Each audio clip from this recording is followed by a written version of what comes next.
Assalamu alaikum to all of you. I hope you are all well. So let's start our lecture. Last lecture में मैंने आपको direct और indirect speech के बारे में बताया था एंड मैंने आपको ये भी बताया था कि कुछ डायरेक्ट और इनडायरेक्ट के बारे में चीज़ें रह गई हैं, वो मैं आपको नेक्स्ट लेक्चर में बता दूंगी. सो आज वही हम चीज़ें डिस्कस करेंगे. ओके.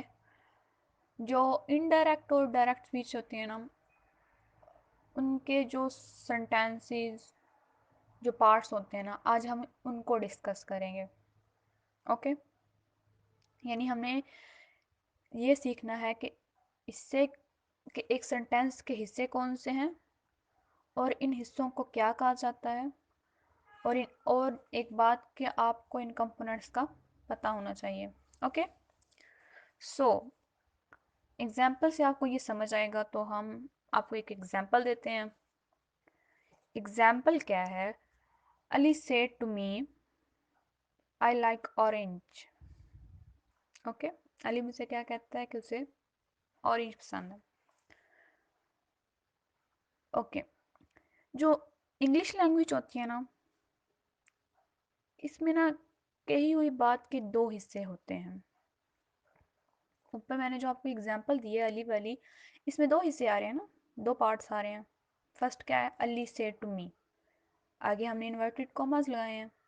उसके बाद हमने क्या लिखा है? आई लाइक ऑरेंज. दो हिस्से हो गए, राइट? ओके.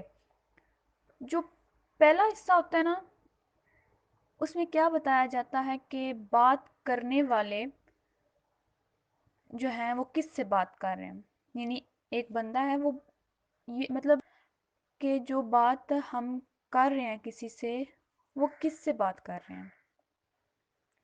जैसे कि Ali said to me, Ali मुझसे कहता है. ओके. यानी कि जो पहला हिस्सा होता है, इसमें ये बताया जाता है कि बात करने वाला किस से बात कर रहा है. ओके. इसको हम क्या कहते हैं? इस हिस्से को जिसमें बात करने वाला बात कर रहा होता है, यानी किससे बात कर रहा होता है, उस हिस्से को हम क्या कहते हैं? Reporting speech.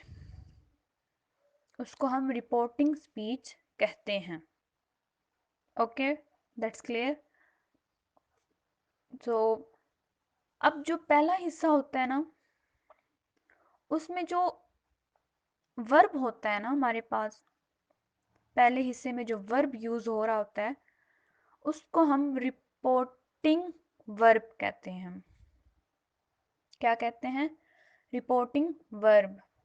पहला हिस्सा जो होता है हमारे पास सेंटेंस में, उसको हम कहते हैं रिपोर्टिंग स्पीच. और जो रिपोर्टिंग स्पीच में या सेंटेंस में जो हमारे पास वर्ब यूज हो रहा होता है, उसको हम रिपोर्टिंग वर्ब कहते हैं. जैसे कि एग्जांपल मैंने दी है, अली से टू मी. ये तो हमारा एक पूरा मतलब सेंटेंस हुआ, और इस मतलब सेंटेंस को हम रिपोर्टिंग स्पीच कहते हैं.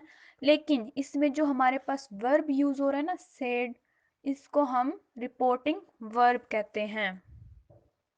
ओके. सो अब हमारे पास आता है दूसरा हिस्सा.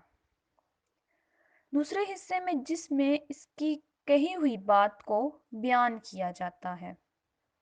यानी जो पहला हिस्सा होता है, इसमें क्या होता है कि किसी बात करने वाले जो है ना, किससे बात कर रहा होता है, ये हम देखते हैं. लेकिन दूसरे हिस्से में हम क्या देखते हैं कि उसकी बात को बयान मतलब किया जाता है.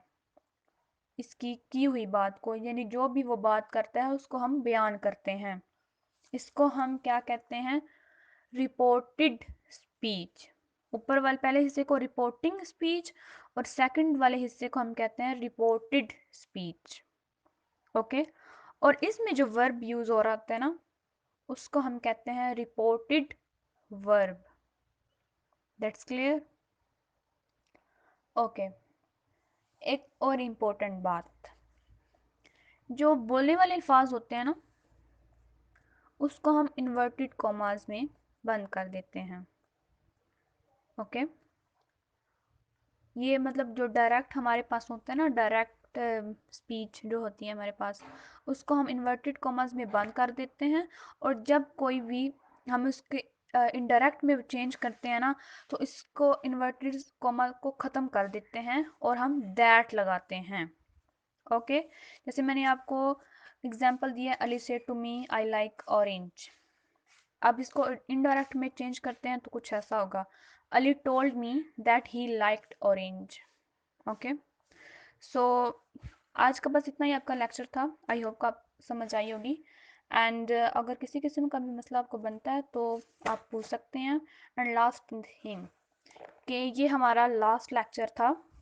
इंशाल्लाह हम मंडे से अपनी जो है ना स्पोकन लैंग्वेज का हिस्सा शुरू करेंगे। जज़ाकल्लाह।